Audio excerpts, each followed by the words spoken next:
오늘도 주님께서 우리에게 말씀을 전해 주실 때에 이 말씀이 우리 가운데에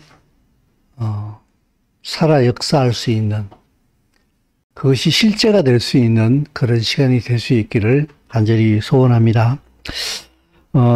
오늘 말씀은 토라 포션 제목이 낫소입니다. 계수하다. 근데 이 계수하다라고 낫소의 의미가 계수한다는 의미인데 영어 편집본에서는 take로 나와 있어요. 취한다. 머리를 들게 한다. 그러니까 여기서 지금 이제 오늘 본문을 좀 보면 나타나겠습니다만은 레위 자손을 하느님께서 계수하라고 말씀하시는데 그 레위 자손들이 장막에서 일을 할 수 있는 나이가 30세부터예요. 30세부터 50세까지 남자들을 부르게 되는데 그들의 고개를 들게 합니다. 그래서 그들을 하나님의 것으로 취하시는 거예요. 근데 오늘 이 토라 포션을 쭉 보다 보게 되면은 지난주에 토라 포션이 베미드바르라고 광야에서라는 제목으로 진행이 됐었어요. 광야에서. 근데 하나님께서 레위 자손 가운데 특별히 그 성막을 중심으로 섬기는 그 세 자손이 있었는데 고핫 자손과 게르손 자손과 므라리 자손이었어요.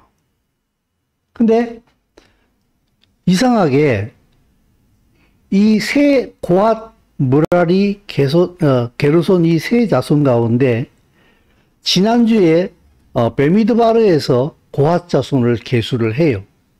그리고 이번 주 토라 포션인 낫소에서 게르손 자손과 므라리 자손을 따로 계수를 해요. 왜 이걸 나눠놨을까? 같은 토라 포션에서 같이 얘기하면 더 좋을 텐데 이렇게 생각을 했는데 그들이 하는 일들을 이렇게 봤더니 자 오늘 이 본문 말씀이 나오는데 자 같이 한번 21절 말씀에서부터 26절까지 레위기 민수기 4장 21절에서 26절까지 같이 한번 읽어보도록 하겠습니다. 여호와께서 또 모세에게 말씀하여 이르시되 게르손 자손도 그 조상의 가문과 종족에 따라 계수하되 30세 이상으로 50세까지 회막에서 복무하고 봉사할 모든 자를 계수하라.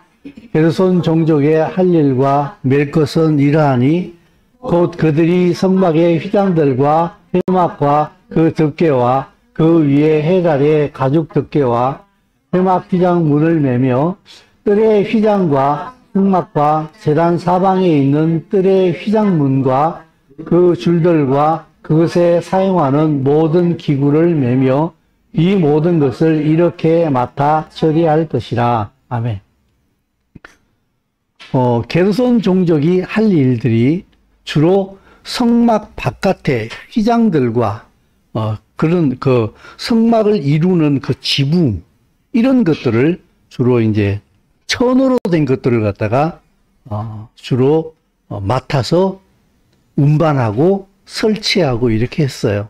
근데 이것도 무게가 상당해요. 야, 그런데 그 다음에 보게 되면은 므라리 자손에 대해서 얘기가 나와요. 민수기 4장 29절에서부터 33절까지 말씀인데 32절까지만 한번 읽어보도록 하겠습니다. 자, 시작. 너는 므라리 자손도 그 조상의 가문과 종족에 따라 계수하되 30세부터 50세까지 회막에서 복무하고 봉사할 모든 자를 계수하라. 그들이 직무를 따라 회막에서 할 모든 일, 곧 그 맬 것은 이러하니 그 장막의 널판들과 그 띠들과 그 기둥들과 그 받침들과 뜰 둘레의 기둥들과 그 받침들과 그 말뚝들과 그 줄들과 그 모든 기구들과 그것에 쓰는 모든 것이라.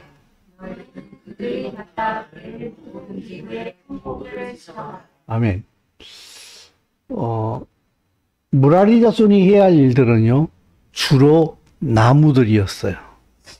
기둥들, 바닥에 까는 널판지들. 이것도 무게가 상당해요. 주로 그런 것들을 감당을 했는데, 제가 지난주에 베미드바르에서 고핫 자손이 거론되고, 이번 주 나스에는 고핫 자손이 빠졌다고 얘기했어요.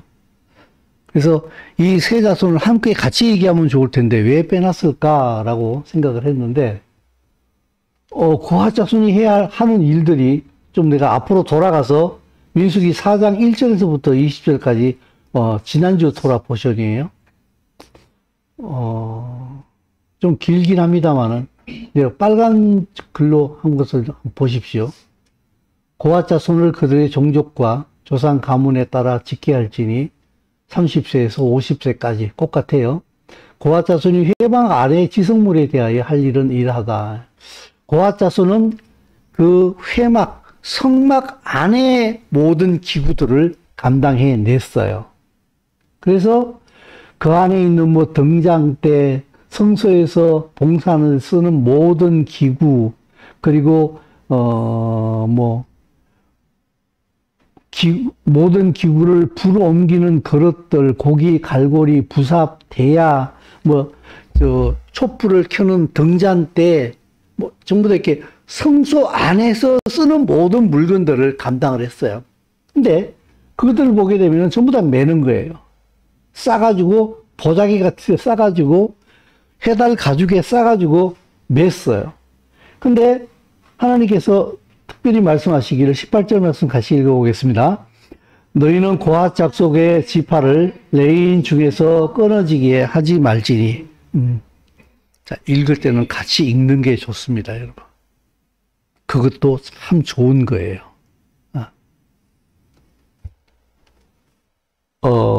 끊어지지 하지만, 다른 자손, 게르손 자손과 무라리 자손은 끊어져도 좋다 하는 이 말씀을 하시는 게 아니에요. 이 말씀을 하시는 게 아니라 특별히 고핫 자손을 레위인 중에서 끊어지게 하지 말라고 이렇게 단서를 붙여놨어요. 똑같은 레위 자손을 얘기함에도 불구하고 고핫 자손에게만. 근데 참 재밌는 게 뭔가 하게 되면요. 오늘 이 민수기 토라 포션의 마지막 부분에 보게 되면은 하나님께 헌신되어진 12 지휘관들이 하나님 앞에 헌물을 매일같이 드려요. 매일같이 드리는데 그들이 드리는 헌물 가운데 소들이 있었어요. 그리고 덮개가 있는 수레가 있었어요. 근데 그 소와 덮개에 있는 수레를 누구한테 주는가 하게 되면요. 고핫 자손에게는 안 줘요. 널판지와 기둥을 옮기는 무라리 자손에게, 그리고 성소를 덮고 있는 지붕들과 사방으로 치는 휘장들을 옮기는 게르손 자손에게 이걸 주어요. 그리고 이 고핫 자손에게는 끝까지 이렇게 메고 댕겨라. 제가 이게 참 이 민수기에서 레위기에서 정말 재미없거든요, 여러분. 그죠? 맨날 자르고 피 뿌리고 기름 바르고 태우고 세상 재미없습니다. 근데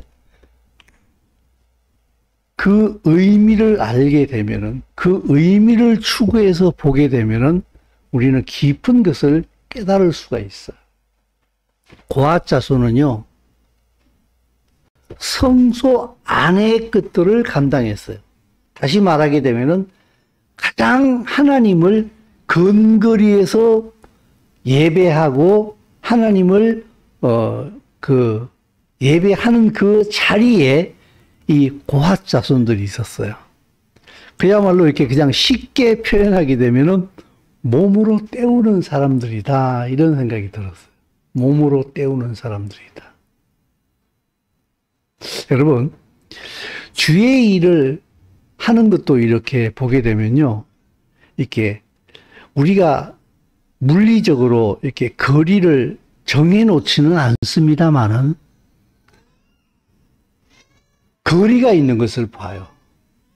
주를 섬김에 있어 가지고 굉장히 근거리에 있는 사람이 있는가 하게 되면은 저쪽 아웃사이드에 있는 사람도 있고 또한 중간지대쯤에 있는 사람들도 있고 이렇게 우리가 물리적으로 분리해 놓지는 않습니다만은 그런 거리들이 있다는 것을 여러분 스스로도 아마 느낄 거예요. 근데 여러분 참 소중한 것은 무엇인가 하게 되면은 우리가 주님을 섬기는 이 바운더리 안에 함께 있다라고 하는 그것 자체는 굉장히 중요한 거예요. 아웃사이드가 있으면 인사이드도 있는 거예요. 그죠? 모두가 다 여기에 있으면 어떻게 되겠습니까? 사도 바울도 얘기했잖아요. 전부 다 사도겠느냐? 그죠? 전부 다 사도면 어떻게 하겠어요? 전부 다 집사겠느냐? 그러면은 그러면 안 되잖아요. 그죠? 직임에 따라서 이렇게 좀 나뉘어지는 부분도 있어야 되잖아요. 그죠? 분명히. 대통령 만나겠다고 전부 다 용산으로 전 국민이 다 가버리면 어떻게 되겠어요?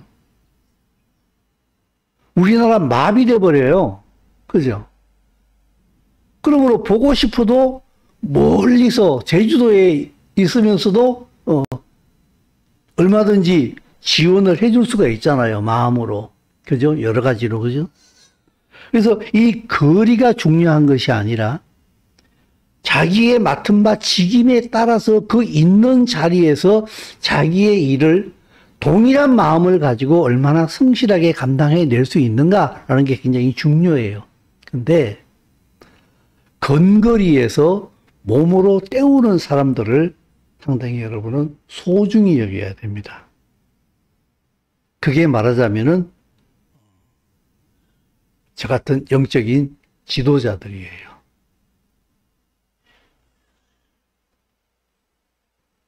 세상이 안 그렇다 그러면서도요, 굉장히 교회가 많이 오염되어지고 있는 것을 느껴요.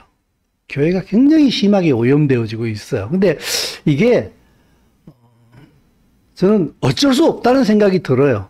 분명히 오염될 수밖에 없고 뭐 오염돼야 정상이다 이런 말은 절대로 아니에요.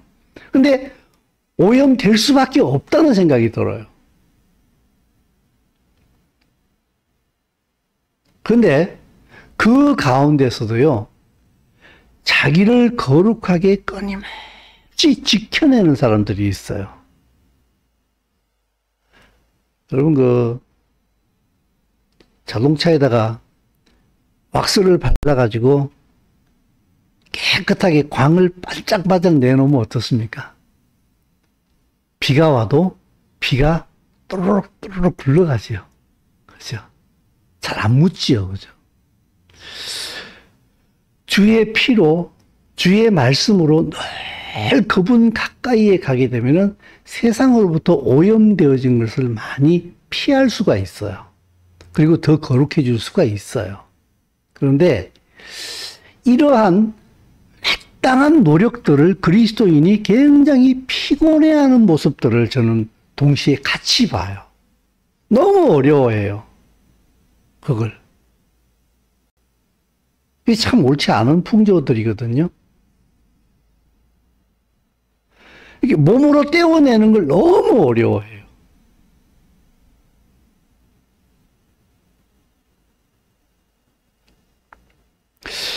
고아자손을 여러분 귀하게 여겨야 됩니다. 몸으로 떼어내고 있는 사람들을 하나님과의 가장 지근 거리에서 그분의 말씀을 받아내고 그리고 그분의 말씀을 살아내려고 몸부림치고 있고 그리고 그분의 말씀을 연구하고 그분의 말씀을 전해주려고 애쓰는 그들을 여러분은 굉장히 소중히 여겨야 돼요. 고아자손에 대하여서 말을 하면서 너무 이렇게 증폭되어진 너무 이렇게 과장되어진 적용이 아니겠는가라는 그런 생각도 저는 조금 일부분 하긴 해요. 에이, 고아자손을 뭐 그렇게까지 확대 해석할 필요가 있겠는가 이렇게 제 자신도 그렇게 생각을 합니다만은 제가 게르손, 머라리 이 고아자손을 세 자손을 놓고서 몇 번을 성경을 읽으면서 제 속에서 그런 결론이 나오더라고 보니까. 그러면 다른 사람들은 이게 홀대해도 좋다. 이런 의미가 아니에요. 이런 의미가 아니라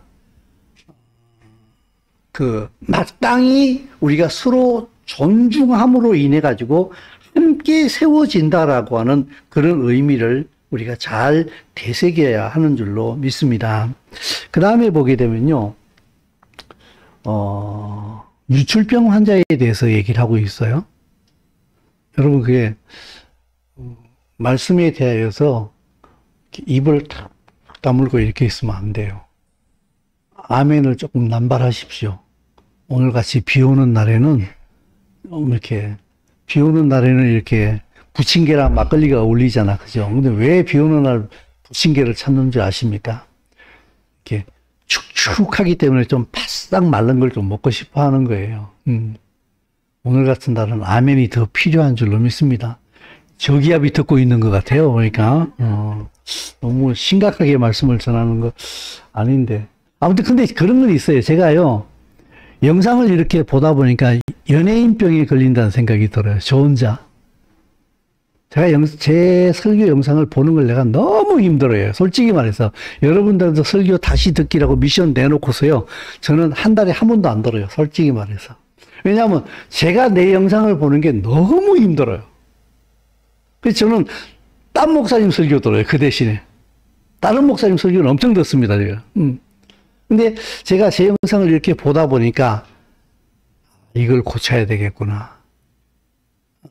그런 걸 자꾸 이렇게 제 나름대로 느껴요. 그래서 제 나름대로 고쳐 나간다고 고쳐 나가는데 또 그 다음 영상 보다 보면 별로 고쳐지지도 않았다 하는 생각이 하게 되는데, 참 사람 버릇을 고치는 게 쉽지 않다라는 생각이 듭니다. 아무튼 잠깐 또 딴 동네 갔네요. 자, 유출병 환자에 대해서 얘기를 하고 있어요. 2절 같이 읽습니다.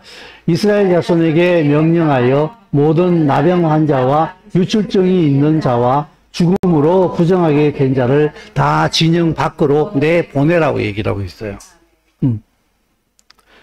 이게요, 문둥병 환자들, 유출증이 있는 자들. 몸에서 뭐가 흘러나와요. 고름이 나오고, 액들이 쏟아지고, 많은 병들이 해당되어 줄 수 있는데, 이것으로 인해서 부정하게 된다. 심지어 시체를 만져도 부정하게 된다.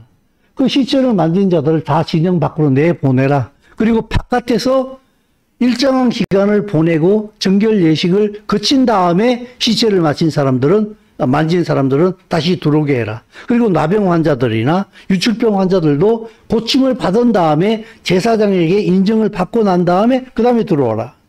하나님께서 자기 진영을, 자기 백성의 진영들을 완전하게 정결하게 하려고 하시는, 왜냐하면 하나님께서 그곳에 계시기 때문에 그런 것이거든요. 근데 참 여기서 저는 다른 부분으로 좀 봤어요.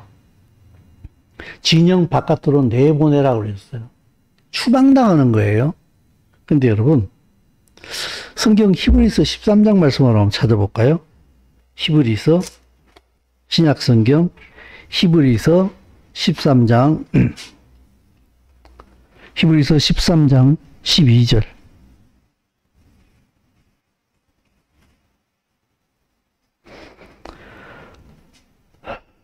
히브리서 13장 12절 말씀에서부터 15절까지 다 같이 읽습니다. 자, 시작.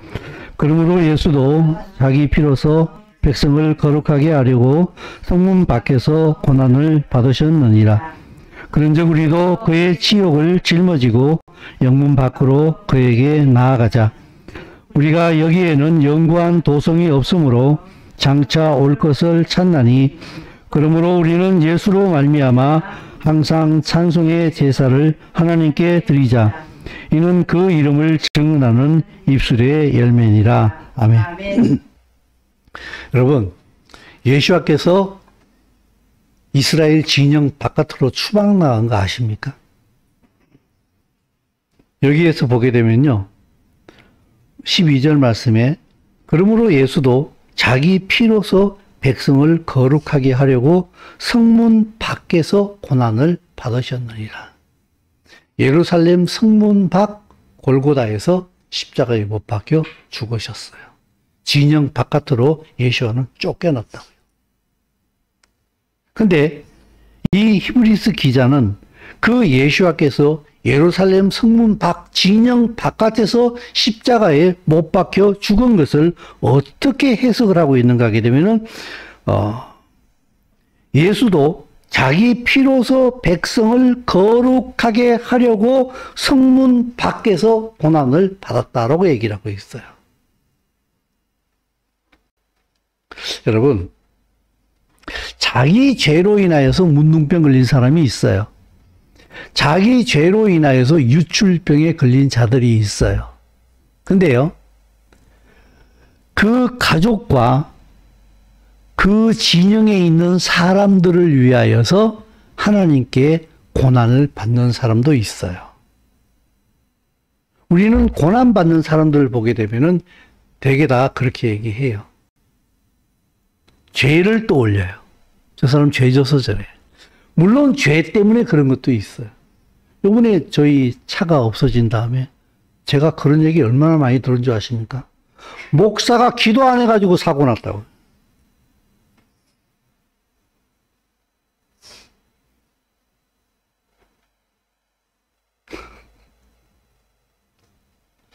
좀 많이 억울합니다.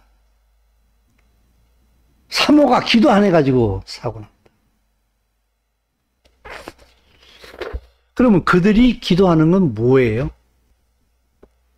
사고 안 나게, 늘 편안하고, 어떤 내가 원치 않는 일들은 일어나지 않고, 무병장수하게 하옵소서.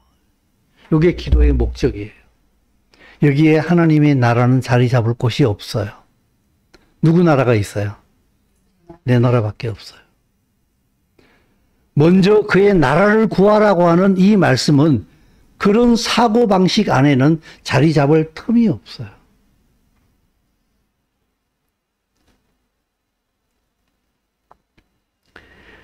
이스라엘을 정결하게 하시려고 예수와는 저주를 자초하셨어요. 죄인 중에 죄인이 됐어요. 온 세상 죄를 다 뒤집어 썼으니까. 그래서 진영 밖으로 쫓겨나간 거예요.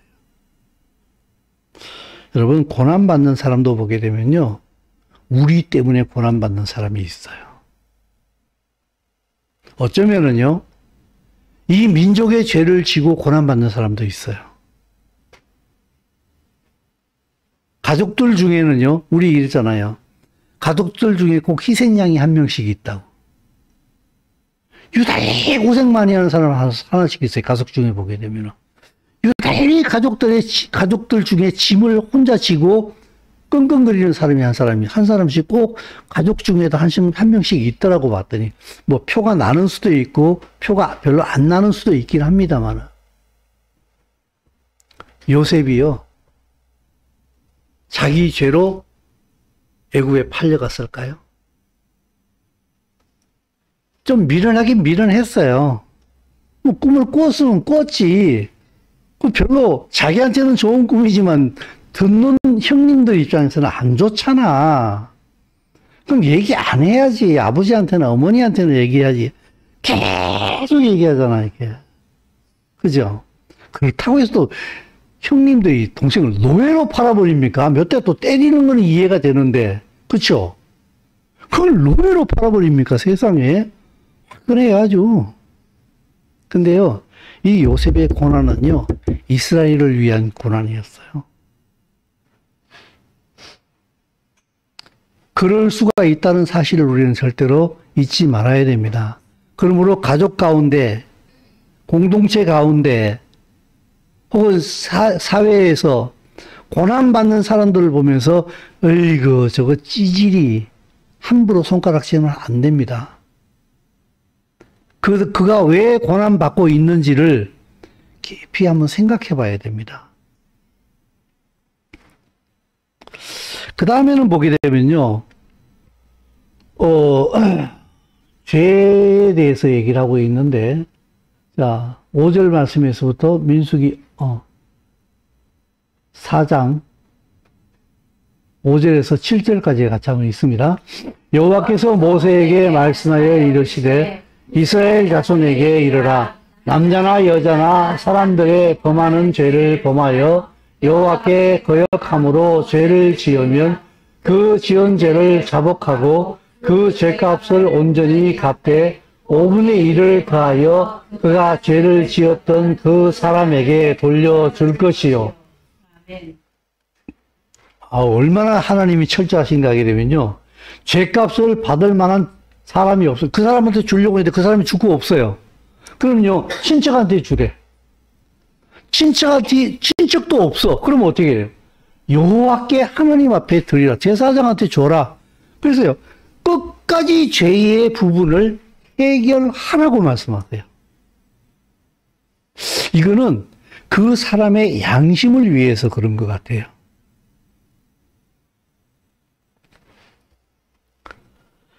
그 다음에는 보게 되면요, 참 민감한 문제인데, 민수기서 5장 11절 말씀 31절까지 아주 길게 나와 있는데, 여자가 간통했을 경우에 그것을 어떻게 밝혀낼 것인가라고 하는 그 과정과 결과에 대해서 얘기를 하고 있는데, 자, 우리 빨간 글자를 한번 읽어보도록 하겠습니다.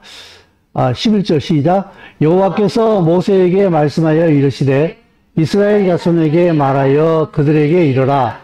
만일 어떤 사람의 아내가 탈선하여 남편에게 시니를 저버렸고 한 남자가 그 여자와 동침하였으나 그의 남편의 눈에 숨겨 드러나지 아니하였고 그 여자의 더러워진 일에 증인도 없고 그가 잡히지도 아니하였어. 그 남편이 의심이 생겨 그 아내를 의심하였는데 그의 아내가 더럽혀졌거나 또는 그 남편이 그 의심이 생겨 그 아내를 의심하게 하였으나 그 아내가 더럽히지 아니하였던지, 아무튼 그렇습니다. 우리 아내를 봤더니 좀 이상해 요새. 뭔가 좀 꼬리꼬리해. 뭔가 냄새가 나는 것 같아. 그러면은 제사장한테 가서 얘기하라는 거예요. 그러면 제사장이 하나님께서 정해신 그 법칙에 따라서 보리를 정한 대로 하나님 앞에 예물로 드리고 거룩한 물에다가 제사장은 성전 바닥에 티끌을 취해서 여기다 팍 집어넣고 그리고 저주의 말을 두루마리에 써가지고 그 두루마리를 그 물에다 빱니다. 쫙쫙쫙 빨면은 그 잉크가 물에 쫙 들어가겠지요. 그죠? 그 말씀이 물에 들어가는 거예요. 그 물을 여자에게 마시라는 거예요. 그러면은 간통한 일이 없으면은 아무 일도 없다. 그리고 오히려 거꾸로 임신하게 될 것이다. 그러나 네가 간통한 일이 있으면은 네 허벅지가 마를 것이다. 죽는다는 거예요, 결국에는. 이 요새로 보게 되면은 굉장히 웃기는 좀 법이에요, 이게. 그죠? 요새 간통죄 폐지 옛날부터 얘기 나왔잖아요. 우리나라 간통죄 폐지됐습니까? 됐어요? 이거는요, 가정의 기둥뿌리를 빼는 것과 똑같은 법이에요. 왜 이렇게 간통죄를 폐지하고 싶어 해요? 그만큼 간통하고 싶어 하는 거예요. 딴 여자 넘보다 보고, 딴 남자 넘보고 싶은 거예요. 근데 이게 법에 자꾸 걸리니까, 이건 자유야, 이거는. 이건 개인 사생활의 문제야. 사생활의 문제는요, 반드시 공동체에 영향을 미칩니다. 내 새끼인데 네가 무슨 상관이야 이러잖아요. 당신이 당신 새끼 잘못 키우면은요, 다른 새끼들 혼납니다. 그 새끼 때문에. 그죠? 요번에 봤더니 뭐 데이트 폭력 때문에 여자가 경찰에 신고했더니 경찰이 불려가가지고 조사받고 와가지고 30분 만에 자기 그 여자 찔렀어요. 죽었어요. 뭐 그 사람의 과거 이력까지는 저는 다 알 수 없습니다만, 그죠? 항상 나만은 아니에요. 분명히 우리는 우리 안에 연결되어져 있어요. 더군다나 신앙인은 그게 더욱더 더 그래요. 근데 여기서 왜 아내의 간통은 밝히면서 남자는 간통 안 하나 그러면은 뭐 여자들 되게 억울할 것 같은데 내가 내내 이 본문을 읽으면서 되게 참 형평성이 안 맞다. 근데 하나님께서는 왜 아내의 간통은 이렇게 밝히라고 하면서 남자가 간통했을 경우에 대해서는 왜 얘기가 없나? 근데 유대인 랍비들의 그 토라 해석을 하는 거 보게 되면요, 이 같은 경우에 여자가 간통한 혐의가 드러났잖아요. 그러면요, 그와 간통한 남자도 같이 죽였대요. 돌로 쳐 죽였대요, 남자도. 그 유대 사회에서. 그렇기 때문에 성경에는 기록되지 않았습니다만 이 적용을 시키는 부분에 있어서는 남자들에게도 굉장히 엄격하게 이런 부분이 적용되어졌다라고 생각을 하는데, 여러분, 그리스도인은 거룩해야 됩니다. 성적 타락은요, 반드시 영적인 타락과 100% 연결됩니다. 이건 절대로 타협이 없어요. 성적 타락은 영적 타락과 100% 일치합니다. 너무 꼬리타분하다라고 얘기할 수 있을지 모르겠습니다만은 청년들 조심하십시오. 절대로 결혼하지 않는 상태에서 남자와 여자와 함께 잠자리 하지 마십시오. 하나님 앞에 큰 죄입니다. 주님은 이걸 굉장히 심각하게 다룹니다. 그래서 거룩이라는 것을 계속 얘기하십니다.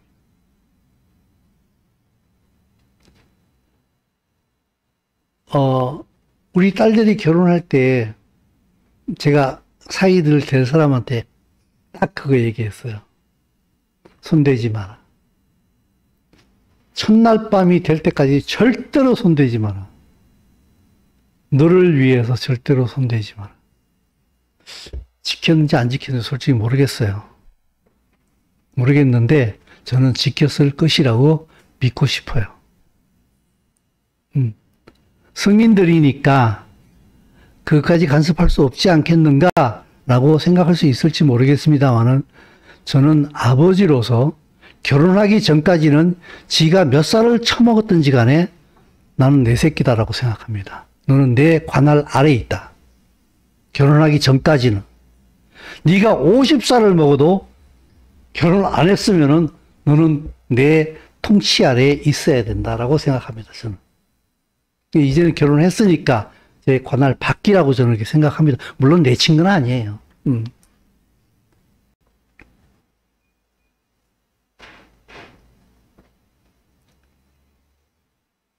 이 침상의 거룩함을 지켜야 됩니다. 성적으로 타락하게 되면요, 절대로 하나님과 관계가 가까워지지 못합니다. 그런 일이 있습니까? 회개하셔야 됩니다. 반드시 회개해야 됩니다. 하나님 앞에. 그리고 다시는 그런 짓 해서는 안 됩니다. 육체적 연합은 결혼 안에서만 주님께서 허락하셨습니다.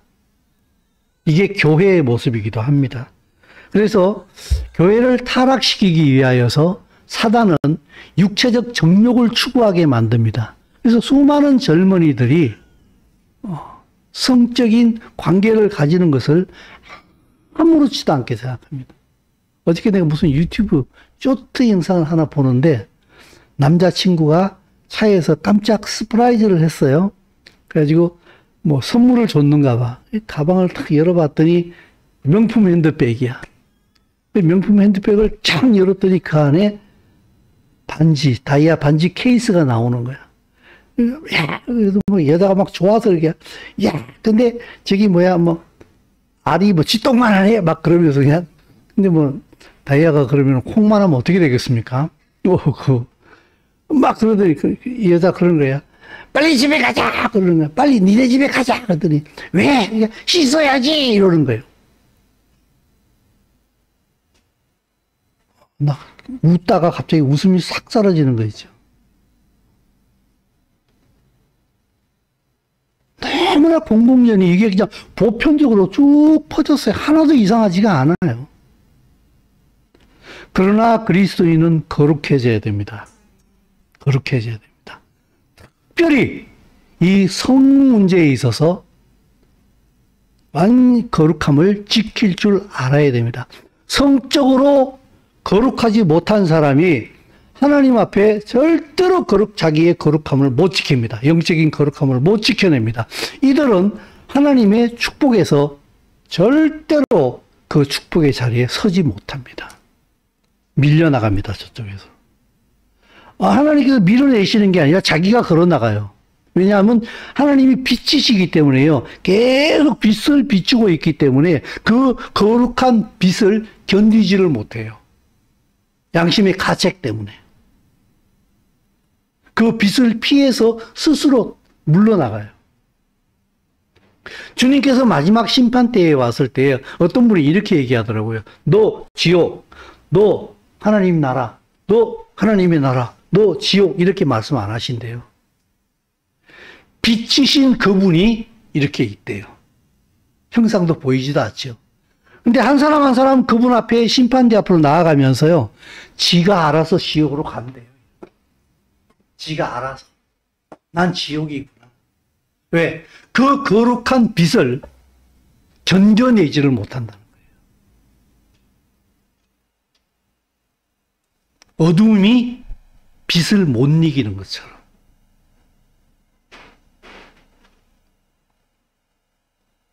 성적인 타락 조심하십시오. 해서는 안 됩니다.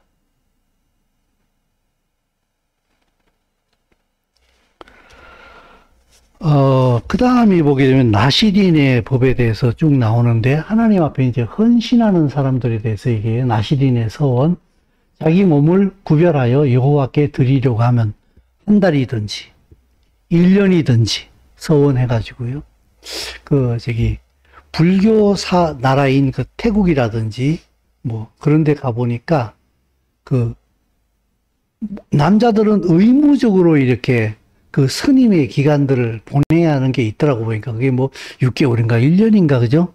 다 절에 들어가가지고 머리 깎고 승복 입고 이렇게 그 보내는 시간이 있더라고 봤더니요.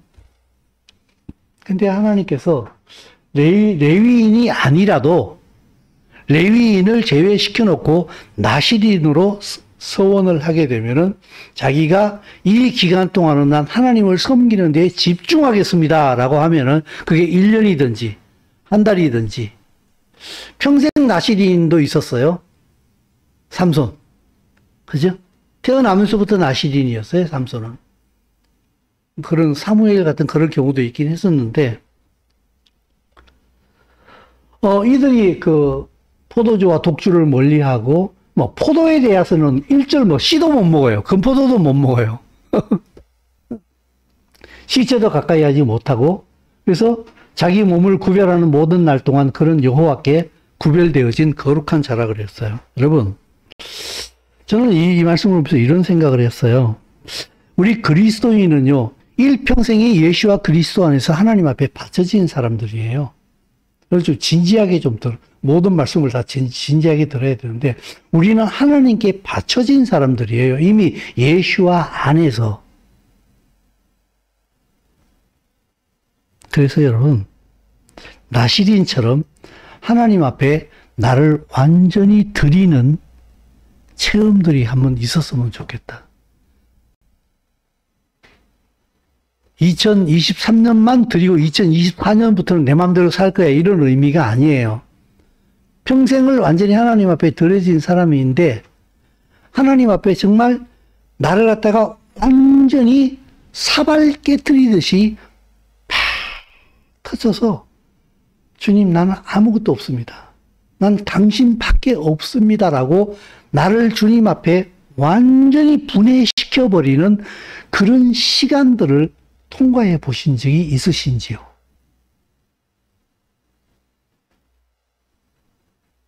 저는 제 인생을 돌아보면서 몇 차례 그런 시간들이 있었어요.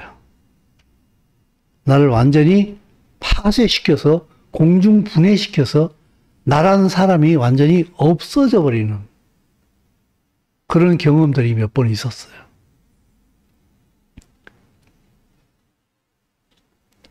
그거는 뭐 특별히 정해진 사람들만 그런 거 아니겠습니까? 근데요, 나시린의 서원이라 그랬어요. 주님 앞에 더 집중하는 시간을 좀 가져보겠습니다. 그러면 그 시간 빼면 나중에 집중 안 해도 된다 이런 의미가 아니라 평생을 우리는 주님 앞에 이미 나시린으로 드려진 사람인데 불구하고 이 기간을 우리 가끔씩 뭐 기도원 가기도 하고 부흥에 참석하기도 하고 그러잖아요. 그죠? 그것처럼 더 주님 앞에 집중하는 시간을 가져보겠다. 그래서 이 시간을 통해서 나머지 시간을 주님 앞에 좀 더 거룩하게 보내보는 준비의 시간을 가지겠다라고 하는 것처럼 나시린의 시간들을 좀 가져봤으면 좋을 것 같아요. 우리는 세상에 나의 필요를 채우기 위해서 너무 바빠요. 그 일을 위해서는. 그죠? 준비하고 노력하고 근데 하나님을 위해서 드리는 시간들은 너무 어려워요. 그게 여러분 미션 수행하는 거 보면 제가 알아요. 우리 교회에서 지금 미션은요 몇몇 사람의 그냥 전유물일 뿐이에요. 한 서너 명 되는 사람들만 미션해요. 나머지는 뭐 어떻게 하는지 모르겠어요. 하고도 안 올리는지. 여러분 올리는 것까지 제가 미션이라고 그랬어요. 사랑이라고. 근데 그거 안 해요. 너무 힘들어해요. 그것도 힘들어해요. 근데 내가 해봤더니요. 한 2시간 걸려요, 저도. 요새 뭐, 특별히 그 이스라엘 기도할 때 하나님 나라 기도책으로 기도하게 되면은 한 20번대로 넘어가게 되면 엄청 길잖아요. 그죠? 한 열 몇 장씩 되잖아요. 그죠? 그거 가지고 읽으면서 기도하다 보게 되면은 삘 받으면 거기서 또 늘어나거든요. 그럼 뭐 거기서 뭐 한 문장 붙들고도 막 한 글씩 막 늘어나니까 하다 보게 되면은 성경 보고 하다 보면 한 2시간은 늦거리게 지나가는 것 같더라고, 봤더니.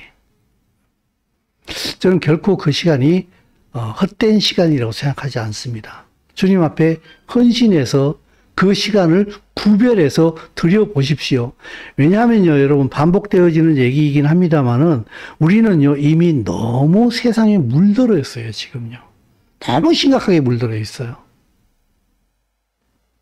그래서 내가 세상에 물들어 있다는 사실조차도 몰라요. 그리고 내가 세상에 물들어 있는 이것이 주님 오시는 그날에 어떤 결과를 가져올 것인지에 대한 인지도 거의 없다는 생각이 들어요. 솔직히 말해서. 그런 인지를 가진 사람들이 굉장히 드물다는 생각을 해요. 하룻강아지 법 무서운 줄 모른다고요? 호랭이가 누군지를 모르니까 강아지가 호랭이한테 겁을 안 먹어요. 여러분, 강아지가 호랭이한테 살아남으려면 어떻게 해야 돼요? 겁 먹어야 돼요. 그리고 저 멀리서 올 때 빨리 도망가야 돼요. 그죠?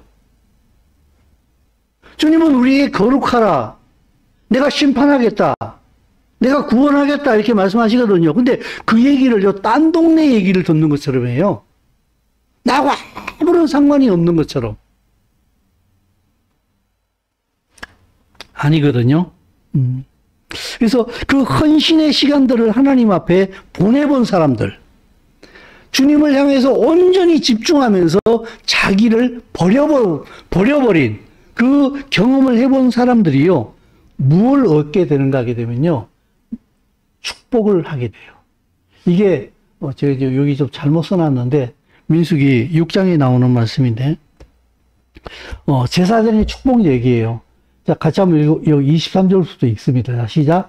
아론과 그의 아들들에게 말하여 이르기를 너희는 이스라엘 자손을 위하여 이렇게 축복하여 이르되 여호와는 내게 복을 주시고 너를 지키기를 원하시며 여호와는 그의 얼굴을 내게 비추사 은혜 베푸시기를 원하며 여호와는 그 얼굴을 내게로 향하여 드사 평강 주시기를 원하는가 할지니라 하라. 그들은 이같이 내 이름으로 이스라엘 자손에게 축복할지니 내가 그들에게 복을 주리라. 네. 이 나시린의 헌신의 시간들을 뚫고 나오는 자들이 있잖아요. 그죠? 하나님 앞에 자기를 버려본 경험이 있는 사람, 하나님 앞에 자기의 욕망을 다 내려놓고서 하나님의 이름 때문에 자기를 포기해버린 경험을 해본 사람들, 이 사람들이 축복할 수 있는 권위가 주어진다고요.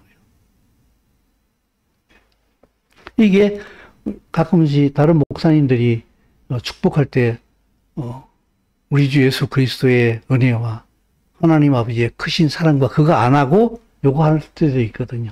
여호와는 내게 복을 주시고 너를 지키고 얼굴을 비추사 은혜의 베개. 이런 이 축복의 문구를 사용하기도 하는데 저는 아침에 부모가 자녀들에게 이 축복을 늘 했으면 좋을 것 같아요. 여호와께서 우리 예준이에게 얼굴빛을 비추시고 예나에게, 예성이에게, 소연에게, 소진이에게 이 축복을 해줬으면 좋을 것 같아요.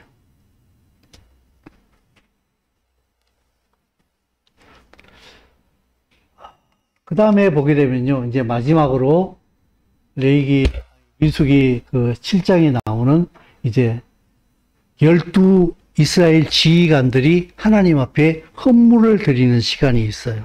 거기에 보게 되면은 쟁반을 드리게 되고 은바리를 드리게 되고 금그릇을 그리고 화목제물, 순양, 순염소, 1년 된 어린 순양, 수레 뭐 이런 것을 쭉 이렇게 하나님 앞에 드리는데 아까 제가 말씀드리는 것처럼 이들이 드린 그 헌물이 있잖아요. 3절에 보게 되면 그들이 여호와께 드린 헌물은 덮개 있는 수레 6대와 소 12마리니 지휘관 2사람의 수레 하나요. 그래서 수레는 6대였어요.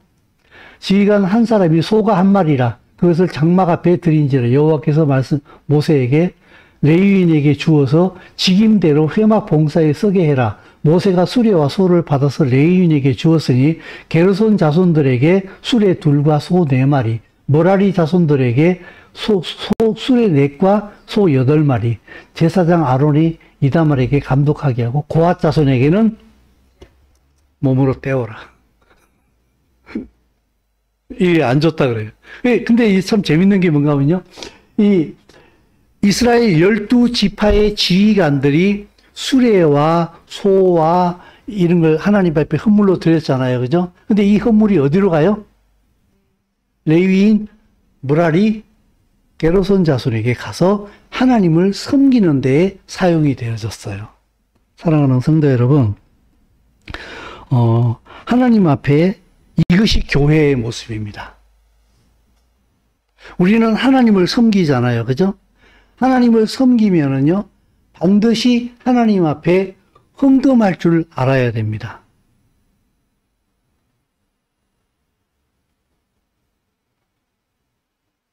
저는 이 헌금이요, 당신을 하나님 앞에 붙들어 둘 수 있는 마지막 실 한놀 악이라고 생각합니다. 이것도 못하잖아요. 당신은 미친년처럼 하나님을 떠날 것입니다. 미친년이 무슨 년이죠? 줄이 끊어진 년을 미친년이라고 합니다. 물론 언어 플레이긴 말장난이긴 합니다만은요. 줄이 끊어지면은 연은 연으로서의 기능을 상실해 버립니다. 당신이 하나님 앞에 헌금을 못 드리잖아요. 인색해서 아까워서요. 그러면요, 당신 마음이 속히 하나님으로부터 멀어집니다. 속히 멀어집니다. 그래서 제가 꼭 이게 반복해서 얘기하죠. 그러면 드리면 됩니까? 아니요. 드린다고 해결되는 문제는 절대로 아니에요. 헌금을 하고 했기 때문에 내가 하나님께 더 가까워지게 되고 안 했기 때문에 멀어지다. 이런 단순 논리는 아니에요. 헌금을 안 해도 해도 당신을 하나님 앞에 당신 속에 성령이 계시지 않으면은 헌금하면서도 당신은 하나님 앞에서 멀어집니다. 그러므로 단순히 헌금을 하느냐 안 하느냐의 문제가 아니에요. 그러나 헌금이 왜 중요한가 하게 되면은 당신이 정말 거듭난 사람으로서 당신 안에 하나님의 영이신 성령님이 계십니까? 그러면은 반드시 하나님 앞에 예물을 드림으로 하나님 앞에 계속해서 가까이 나아가는 끈을 놓지 말아야 됩니다. 헌금을 못 하잖아요. 자기 사랑에 빠집니다. 자기 염려에 빠집니다. 자기 근심에 빠집니다. 이게 헌금을 안 함으로 내 돈의 주머니에 세이브 되어지는 것 이상으로 당신은 하나님으로부터 더 멀어지는 굉장히 큰 시행착오를 겪습니다. 그러므로 하나님 앞에 헌금 드리는 것을 절대로 미루지 마세요. 여러 가지 이유를 대가지고 이래서 저래서 아니요. 하나님 앞에 거룩한 모험을 하십시오. 내 것을 못 쓰는 한이 있더라도 하나님 앞에 헌금을 드리십시오. 그리고 그 부분을 하나님을 의지하는 법을 배우십시오. 그러지 않으면요, 하나님을 의지하는 법을 실제로 배워내지를 못해요. 헌금은 단순히 돈의 문제가 아닙니다. 내가 하나님 앞에 어떤 스테이트를 취할 것인가를 결정하는 것입니다. 그리고 하나님 앞에 나를 드릴 것이냐 안 드릴 것이냐, 하나님과 함께 내가 내 인생을 걸고 그분의 이름으로 모험을 할 것인가. 헌금을 못하는 것은 하나님을 못 믿는다는 불신앙의 확실한 증거입니다. 11조 반드시 하십시오. 여러분에게 내가 간곡히 부탁을 드립니다. 11조 반드시 하십시오. 월급 못 받았습니까? 그러면 못합니다. 근데 월급 받고도 안 합니까? 그러면 안 됩니다. 반드시 하십시오. 그것을 통하여서 우리는 지체를 함께 섬기게 됩니다. 그리고 그것을 통하여서 하나님의 나라가 더 풍성해집니다. 마지막 하나님 말씀이 이겁니다. 자, 읽습니다. 모세가 회막에 들어가서 여호와께 말하려 할 때에 전극의 위 속죄소 위에 두 그룹 사이에서 자기에게 말씀하시는 목소리를 들었습니다. 여호와께서 그에게 말씀하심. 여러분 뭐 재밌는 거 발견 못했어요? 모세가 회막에 들어가서 여호와께 말하려 할 때에, 모세가 이제 이 일을 다 마친 다음에 하나님께 할 말이 많았는가 봐. 속상한 일도 있고 좋은 일도 있고 말하려고 회막에 들어갔어요. 들어갔는데 뭐라고요? 여호와께서 그에게 말씀하실. 모세가 말하기 전에 하나님이 먼저 말씀 시작했어요. 모세가 뭔가 할 말이 있어서 회막에 삐직거리고 들어갔는데 하나님께서 두 그룹 사이에서 모세가 들어오자마자 바로 하나님이 말씀하시기 시작하셨어요. 여러분 내려놓음이라고 쓴 책 쓰신 선교사님 있죠? 이름이 뭐죠? 더 내려놓음, 내려놓음 쓰시고 더 내려놓음 이렇게 내려놓음 시리즈로 이렇게 쓰신 분이 있잖아요. 그죠? 그분이 몽골에 가서 있을 때에 간호사들이 아마 몽골 선교 캠프에 왔는가 봐요. 그래서 선교 캠프 하는 가운데 이제 밤이 돼가지고 간호사들끼리 이제 이렇게 모여서 모임을 가졌는데 그 간호사들이 나중에 새벽까지 자기네들끼리 기도회를 하고 그랬는데 아침에 이용기도, 맞아. 그분이 그러셨어요. 간호사들이 와서 그러대요. 선교사님, 하나님 수다쟁이에요. 왜요? 밤새도록 우리를 잠을 안 재우고 하나님의 말씀. 우리가 말하려고 있는 하나님의 말씀이 더 많더래. 여러분, 하나님 수다쟁이인가 아십니까? 우리한테 할 말이 참 많으신 분이 하나님이에요. 모세가 말하려고 들어갔는데 모세의 입도 열기 전에 하나님이 먼저 말씀 시작하셨어요. 근데 하나님의 음성을 못 들어요, 우리들. 우리 하나님의 음성을 듣는 것을요, 너무 어려워하고, 심지어 하나님 음성 듣는다 그러면 이단 취급하는 것까지도 봤어요, 제가. 데이비드 차 선교사가 하나님 음성 듣는다 우리가 그 밑에 댓글 달렸는데 이단이라고 댓글 달려있더라고요. 저도 이단이에요. 저 하나님 음성 많이 듣거든요. 여러분 왜 못 들으십니까?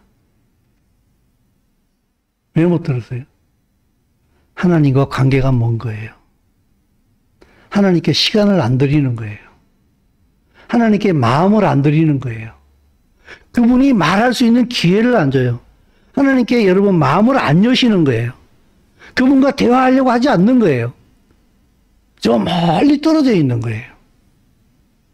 그래서 제가 미션을 하라고 얘기하는 거예요. 그 별거 아니잖아요. 근데 사실은 별거예요. 그게 하나님의 생명을 담고 있기 때문에요. 그것을 통해서 주님 앞에 더 가까이 갈 수 있는 계기가 마련되어진다고요. 내가 헌금하라 그러잖아요. 저 돈 얘기하는 거 아닙니다, 여러분, 지금. 돈 얘기하는 거 아니에요. 그거 안 하면은요, 당신은 마음을 이렇게 딱, 이렇게 봉쇄하고 있는 거랑 마찬가지예요. 나는 당신 못 믿겠어요. 난 돈을 믿어요. 이게 없으면 난 죽어요. 이거 당신한테 드리면 난 큰일 나요. 그러니까 나한테 돈 주세요. 그럼 내가 마음을 엮게요. 이런 거랑 똑같은 거예요. 그럼 하나님과 더 관계가 멀어지게 됩니다.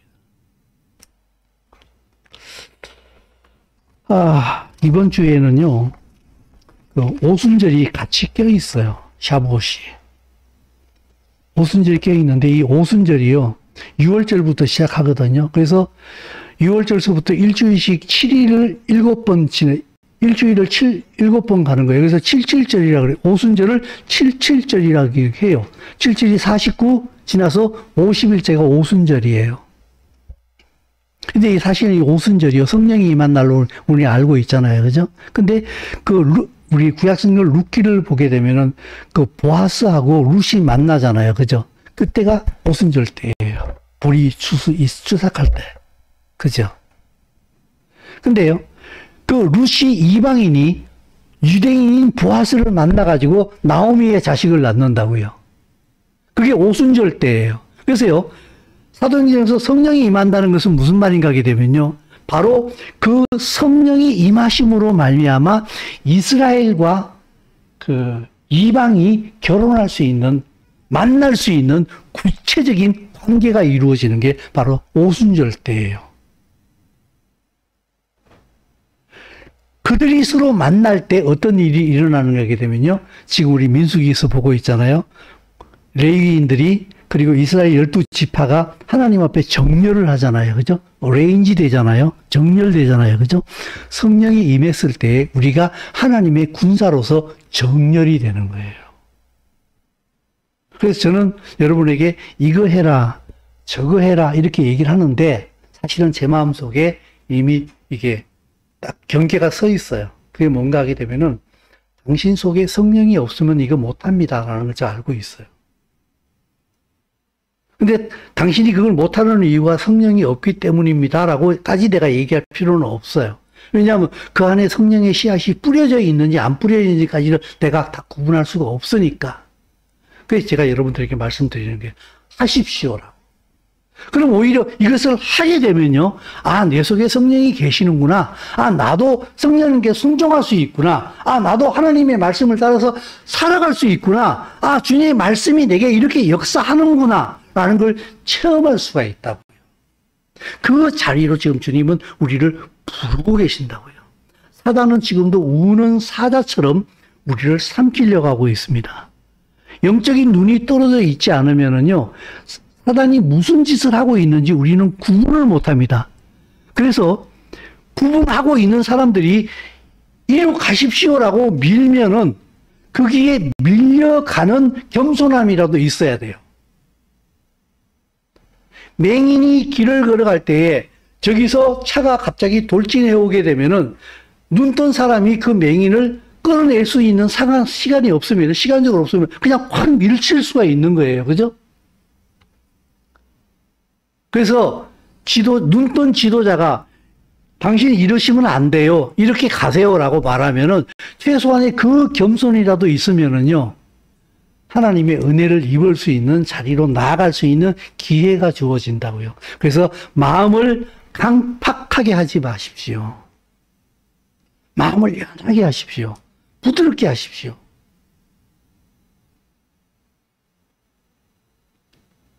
마지막으로 한 말씀만 드리고 마칠게요. 지난 2주 전에 우리 차 사고 나서 폐차시켰다 그랬잖아요. 제가 우리 아내한테 칭찬받았어요. 왜냐하면 차는 폐차하도록 다 찌그러져서 없어져 버렸는데 그 차를 이렇게 사고 내서 없애버린 데 대해서 제가 우리 아내에 대해서 한마디도 책망을 하지 않았대요. 왜 사고 냈냐? 보험금 올라가는데 어쩔 거냐? 차 없어서 어쩌다. 한마디도 우리 아내를 책망하지 않았대. 난 아무 생각 없었거든요. 그래서 그게 너무 고맙더래요. 그래서 저는 그 얘기를 들으면서 이런 생각을 했어요. 제가 책망했으면 어떻게 됐을까요? 사고 내고, 차가 없어가지고, 버스 타고 다니고 불편해 미치, 막 이래서 하면, 너하고 내가 분리돼요. 사고 낸 너, 사고 안 낸 나. 분리돼요. 근데, 괜찮아. 안 다쳤으니까 됐잖아. 좋아. 괜찮아. 이럴 때 어떻게 되는지 아십니까? 우리가 돼요. 책망하면은 너와 나로 분리되어지는데, 안아버리면은 우리가 돼요. 우리 성도들도 마찬가지인 줄 압니다. 사랑 가운데서 오히려 서로 안으십시오. 그때에 예수와 그리스도의 몸이 이루어지고 정렬되는 줄로 믿습니다. 기도하겠습니다. 이 진리의 말씀을 받아내게 하여 주시옵소서. 세상을 이기게 하여 주옵소서. 이를 통하여서 우리가 되게 하시고 우리를 통하여 나라가 이루어지게 하여 주시옵소서. 예수의 이름으로 기도드립니다.